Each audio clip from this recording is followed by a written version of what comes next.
Bonjour à tous. Bonjour à tous. Alors, je profite d'un arrêt forcé pour donner quelques nouvelles de notre mission à Madagascar, au village de la Joie. Alors, arrêt forcé, parce que vendredi dernier, alors que je travaillais dans les champs, j'ai manqué d'un peu de sagesse et je me suis pris une grosse insolation, suivie d'une déshydratation sévère. Alors de ce fait, j'ai perdu beaucoup de force et je suis très fatigué. Alors ici, les journées passent très vite entre travaux, euh, travaux, travaux, beaucoup de travaux, bref. Et aussi quelques réunions de coordination, mais qui sont quand même nécessaires, Quasi quotidienne. quasi quotidiennes, voilà. Et donc, voilà, les journées passent très vite. Le matin commence à 6 heures, et puis le soir, voilà, ça part très vite. Et généralement, on n'a pas le temps de faire tout ce qu'on doit faire dans la journée. Et donc, malheureusement, la communication passe aussi en dernier. Donc, c'est pour ça que j'ai pas pris assez de temps pour communiquer. Alors, pourquoi j'ai pas le temps de communiquer? Parce que la mission elle est très variée. Puisque le matin, on peut être agriculteur ou bûcheron, le midi électricien, l'après-midi mécanicien et le soir formateur, sans oublier que tout au long de la journée, il faut être pasteur ou évangéliste. Alors donc maintenant, je vais être un peu plus sage et prendre un peu plus soin de moi en prenant des temps plus calmes, comme pour répondre aux messages que j'ai reçus ou aussi à la communication. Alors peut-être que certains d'entre vous vous demandez, mais qu'est-ce qu'ils sont partis faire là-bas à Madagascar? Eh bien, nous apportons notre aide à ce pays qui est classé parmi les 5 premiers pays les plus pauvres du monde. Si un jour vous avez l'occasion de venir à Madagascar, vous rencontrerez immanquablement des gens au milieu de la route en train de mendier. Sur cette photo, vous voyez des enfants mendier. Ils sont toujours au même endroit. Beaucoup ont leur secteur. Ainsi, vous pouvez retrouver d'autres groupes d'enfants dans d'autres secteurs de la ville. Ces enfants ne sont pas scolarisés, ils n'ont pas de chaussures, ils ont des vêtements déchirés, ils sont sales. Souvent, lorsqu'ils tendent la main pour demander quelque chose, nous sommes obligés de les repousser. Être blanc ou étranger, un vasa, à Madagascar est un signe de richesse. Lorsqu'on leur dit Tijvoul, pas d'argent, ils ne nous croient pas.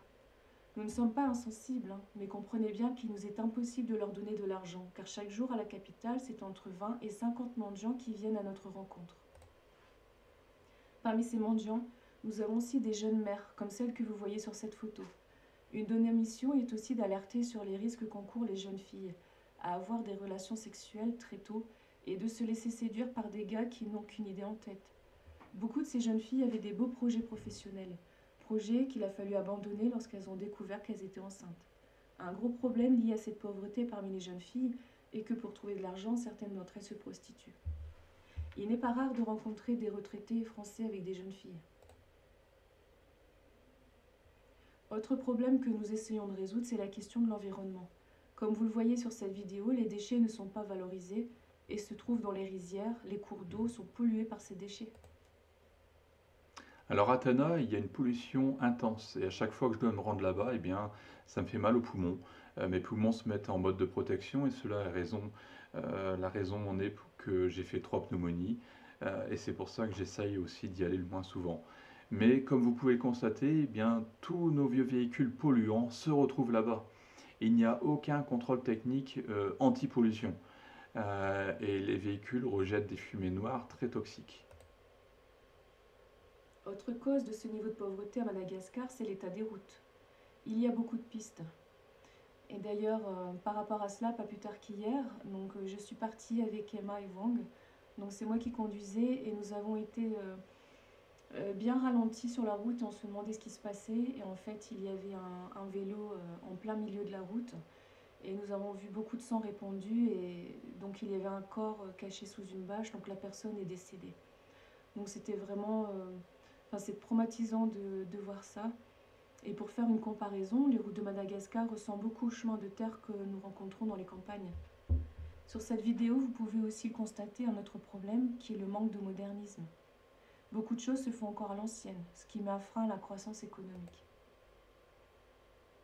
Dieu nous a envoyés dans ce pays pour répondre à ces défis. L'État malgache nous a accordé 1 an, donc pas beaucoup de temps à perdre dans ce pays où tout va moula moula, tout doucement. Nous travaillons au sein du village de la Joie, près de la commune de Mérimandrouche. Le village est composé d'un orphelinat qui accueille 30 enfants, d'écoles allant de la maternelle jusqu'à la troisième, accueillant 300 enfants. Et ces 300 enfants mangent à la cantine le midi. Il y a aussi un petit élevage de vaches laitières, une crèmerie et une menuiserie. Alors dans un premier temps, eh bien, nous nous concentrons sur le besoin spirituel du village de la joie, du VDJ. Que ce soit pour les enfants comme pour les adultes. Nous les enseignons avec les principes bibliques de ce qu'est un véritable disciple de Jésus. Nous invitons adultes comme enfants à ne plus voler, par exemple, ce qui est un véritable fléau à Madagascar, même si malheureusement, eh bien, il a fallu qu'on licencie un couple qui n'a pas pris l'enseignement au sérieux. Et à chaque fois, finalement, que nous partons en ville, eh bien, lorsque je vois des personnes sur la route, eh bien, je les emmène. Et cela, c'est l'occasion de pouvoir donner mon témoignage ou même de prier pour les gens. Et d'ailleurs, lors d'une de ces rencontres, eh bien, j'ai pu parler de Dieu à une vieille femme qui est considérée par toute la population comme une sorcière. Avec Aurélie, nous enseignons et valorisons les orphelins sur le fait qu'ils peuvent être le changement de Madagascar. Ils sont l'avenir du pays, ils peuvent transformer ce pays. Alors certains des enfants, d'ailleurs, ont de véritables capacités intellectuelles, mais faute de finances, eh bien, ils ne peuvent pas faire de grandes études. Mais là encore, nous essayons de changer cela afin qu'ils aient une chance de briller. Nous éduquons aussi les jeunes filles sur les risques pour elles de tomber enceintes et de voir leur avenir compromis. Nous allons aussi bientôt mettre en place un programme similaire dans les classes du collège. Alors dans un second temps, eh bien, nous apportons une formation pour que les Malgaches puissent devenir autonomes, autonomes alimentairement, autonomes financièrement, autonomes énergétiquement. Et pour cela, nous offrons des formations sur une agriculture respectueuse de l'environnement, sans produits chimiques, une agriculture permettant de nourrir toute une famille. Et ici sur la photo de gauche, eh bien, vous voyez la création d'un tas de compost qui permet justement de fertiliser les terres agricoles alternatives aux engrais. Sur l'image de droite, eh bien, vous voyez le fauchage d'une zone afin de faire du paillage. Ce paillage qui sera ensuite étalé sur les terres et qui servira à protéger les sols, mais aussi à garder l'humidité au niveau des plantes. Alors aujourd'hui, le VDJ n'est pas autonome alimentairement, mais nous sommes confiants que d'ici quelques mois, il sera autonome et produira assez de légumes pour nourrir les 300 enfants des écoles, nourrir aussi les employés et même viser un excédent pour revendre. Dans un premier temps, nous visons une production de 35 kg de légumes par jour pour la cantine. L'autonomie financière passe par une production suffisante de nourriture, mais aussi par une revente de la surproduction. Ici, vous voyez la préparation des terres, la préparation du paillage, et sur la photo de droite, les semis et le paillage étalé.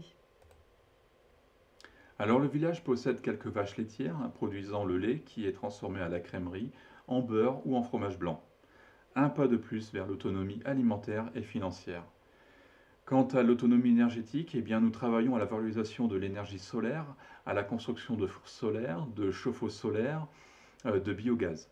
Alors, en attendant que le biogaz ou le four solaire soit efficace, eh bien, les Malgaches et même le village de la Joie, de ce fait, a besoin de beaucoup de bois pour chauffer les aliments. Alors cela, bien sûr, entraîne une déforestation. Bon, au village de la Joie, on essaye justement qu'il n'y ait pas une déforestation. Donc on encourage la reforestation. Mais voilà, tout autour, les villages alentours, eux, coupent du bois, mais ils ne replantent pas. Donc la déforestation, c'est une véritable catastrophe écologique sur plusieurs domaines, et notamment sur l'habitat des animaux endémiques de Madagascar, parce que cet habitat finalement disparaît petit à petit, comme nous avons le makikata par exemple. Alors pour cela, eh bien, nous mettons en place des programmes de reforestation. Nous avons aussi le projet de construire un poulailler et une boulangerie.